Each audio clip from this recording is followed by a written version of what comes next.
And for today's video, alam nyo ba na mayroong mga halaman na tinuturing po na swerte kapag namulaklak, ano? Para silang head na parang kukun, yung itsura ng kanilang mga bulaklak, ano? Pol ng bulaklak, ano?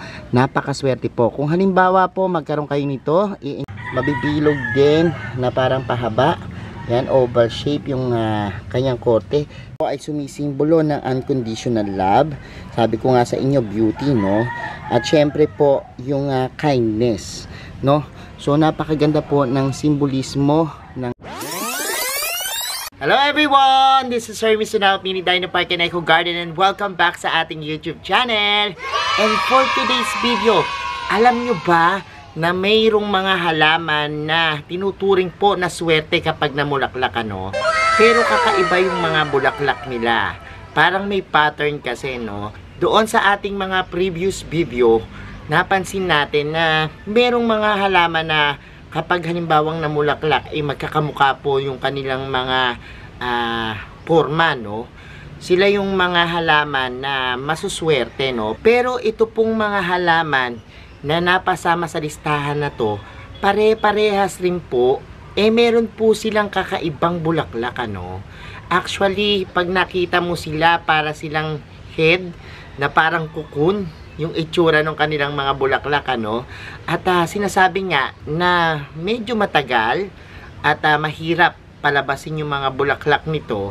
Kaya naman kapag halimbawang talagang nag-bloom na siya at lumabas na po yung itsura ng bulaklak niya, sinasabing maswerte talaga, no? And ano-ano kaya yung mga halaman na mapapasama sa ating listahan, ano?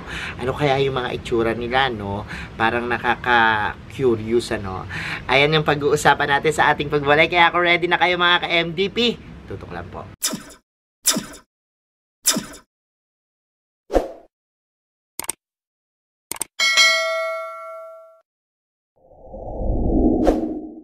And we're back mga ka-MDP at ngayon nga pong araw na ito, pag-usapan natin, ano, yung mga halaman na tinuturing na swerte dahil po dun sa kakaiba nilang bulaklak, ano.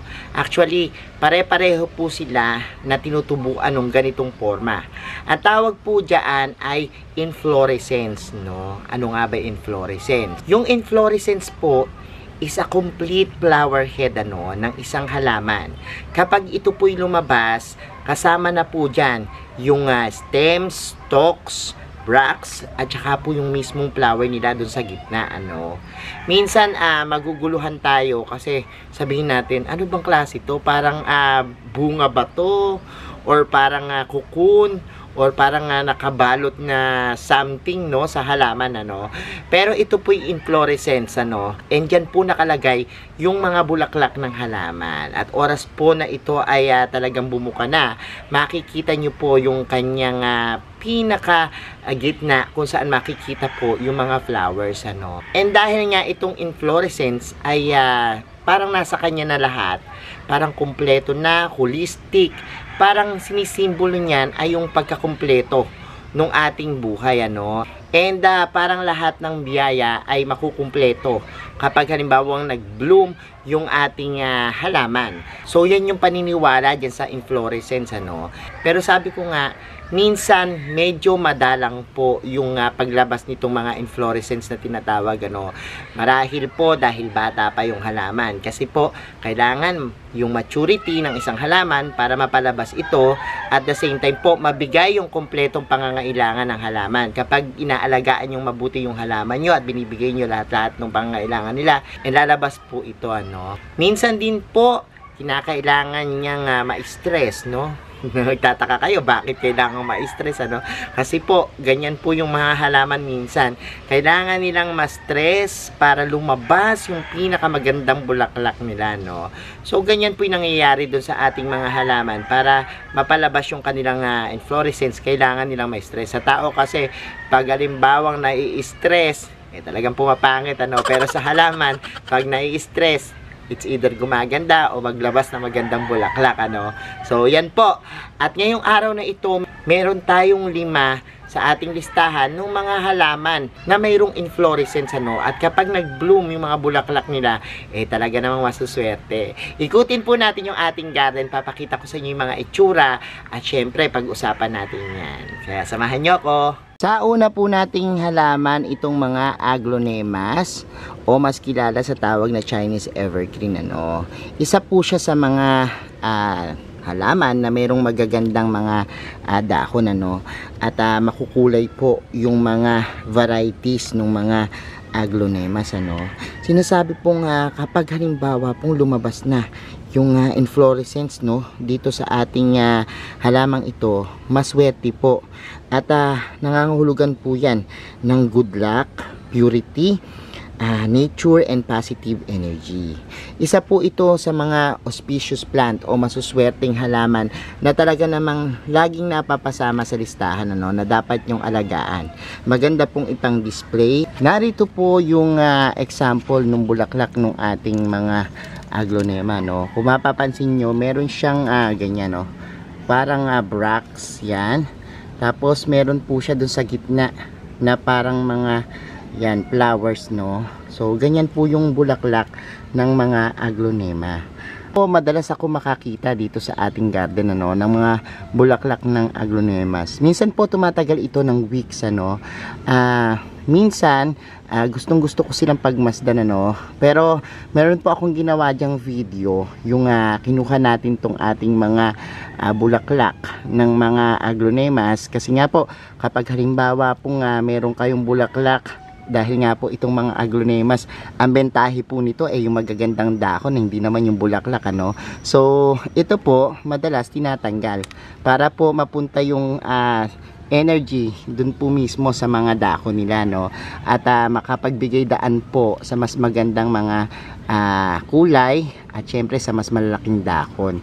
So ito po yung example ng bulaklak napakaswerte po. Kung halimbawa po magkaroon kayo nito, i-enjoy nyo lang po ng ilang linggo, tapos maaari nyo pong kunin at maaari nyo pong gamitin lucky charm Ang susunod naman po nating halaman, ito pong ating peace lily Actually napakaganda rin po ng mga peace lily at pag nakita nyo po yan, minsan may panahon na hitik sila dun sa bulaklak at ang ganda po nung kanyang mga bulaklak.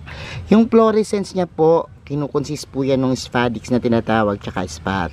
Yung spot po, yung nakikita nyo pong kulay white na minsan medyo whitish green ang kulay, yung bracts, yan po ay parte nung inflorescence nitong mga peace lily Napakaganda po niyan kasi po kapag halimbawang lumabas na yung bulaklak, talagang swerteng swerte dahil po sinisimbolo niya po yung innocence, purity, peace and prosperity rin po Minsan po yung iba nahihirapan magpalabas ng bulaklak nitong mga peace lily pero bigyan nyo lang po yung tamang pangangailangan nila and eventually po kapag halimbawang yan ay nag-matured na, lalabas po yung mga bulaklak niya at napakaganda po, parang nakakahalina sa mata at parang nagkakaroon kayo ng peace of mind kapag halimbawang tinititigan nyo yung bulaklak ng mga peace lily.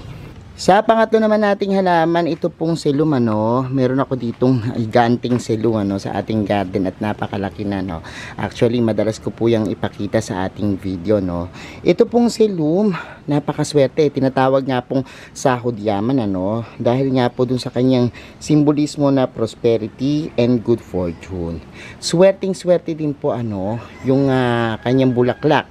Kasi po ito kapag halimbawa po talagang nakita nyo, sumusulpot po dyan yung parang cocoon na parang nakabalot na something tapos eventually po mamumukadkad na yan at makikita na po yung bulaklak ng ating mga silum at ito pong mga silum hindi lang po pampaganda nagpapalinis din po yan ng hangin kaya sinasabi na nililinis niya yung mga negative energy dun sa ating kabahayan. Kaya kapag namulaklak po ito, bihira lang pong mangyari din yung pagbubulaklak ng silum, pero once na lumabas na po yung kanyang inflorescence, yan po tuloy-tuloy na po yung swerte na darating sa inyong buhay. Yan po ang paniniwala sa halamang ito. Pang-apat nating halaman na may maswerteng bulaklak kapag halimbawa nga lumabas na yung inflorescence, ito pong mga caladium. So magugulat kayo, aakalain nyo lang na ang caladium maganda lang po at ang sinisimbolo lang po niyan yung kagandahan dahil po dun sa kanyang magagandang kulay na dahon, Pero lingid po sa ating kalaman, namumulaklak din po ito. Nakakita na ba kayo ng bulaklak ng caladium? So ang caladium po kapag namulaklak, meron din pong ganun, mabibilog. Yan, parang mga bilog-bilog, At sinasabi nga po, yung bilog po ng mga inflorescence po nila, yun po yung tinatawag na money o pera, Wealth po yung katumbas niyan. Yung caladium po ay sumisimbolo ng unconditional love. Sabi ko nga sa inyo, beauty, At syempre po, yung kindness, So napakaganda po ng simbolismo ng halamang caladium. Bukod po sa gandang ibinibigay ng kanyang mga kulay na nagpapalamig sa ating mata, meron din pong magandang kahulugan sa ating buhay. At ang huling-huli po nating halaman, I'm sure yung iba meron na sa inyo nito, At ang bilis lumago nito. Ito po yung mga Homalomena. Ang mga Homalomena po, magaganda rin sila, At lalo na yung kanilang kulay green na dahon na nagpapalamig sa mata, napaka-refreshing po, Bukod po dyan, itong mga Homalomena napakadaling alagaan. Kaya naman ang daming may gusto dahil mabilis silang nakakapagpadami kapag meron silang halaman na to, May iba't ibang varieties po yan, Merong mga ganyan, yung parang dark form, at meron din pong mga makukulay, Meron pa po niya yung mga tricolor, yung may mga pink, Pero alam niyo po ba na ito ay namumulaklak din? At minsan bihira nyo makita, pero tingnan ko kung meron pa, ayan, meron pa dito. Before kasi naitampok na rin natin itong ating Homalomena at nakita natin yung mga bulaklak niya, So ganyan po, mabibilog din na parang pahaba. Yan, oval shape yung kanyang korte. Tapos eventually po, bubuka din siya, Nang parang dun sa silum at parang sa iba pa mga kalahi nitong halaman, Ganyan po, at kapag namulaklak po ang Homalomena, sinasabing maswerte, Dahil ang simbolo po niyan is transformation, adaptations, at uniqueness. Yan po yung simbolo nitong Homalomena na bulaklak, Napakaganda po nito kapag bumuka. At yan, gugustuhin nyo po na magkaroon nito after makita nyo po yung bulaklak. Kaya kung halimbawa po meron kayong Homalomena, check nyo po, baka nagkakaroon na rin po siya ng inflorescence na tinatawag natin. At yan, may bulaklak na din po. Check nyo po, at maswerte po yan. So ayan mga ka-MVP, napanood nyo na po yung ating video at nakita nyo na po yung 5 halaman na mayroong inflorescence, Kapag halimbawang tumubo po yan, ay talagang makikita nyo na po, napapalabas na yung kanyang mga bulaklak. Nakakatuwa lang isipin, na kahit po kasi sa ating mga tao, meron din po tayong stage na pinagdadaanan bago tayo maging adult, Ganyan rin po sa mga halaman. May mga stage din po sila at kasama po yung pamumulaklak, sa kanilang life cycle.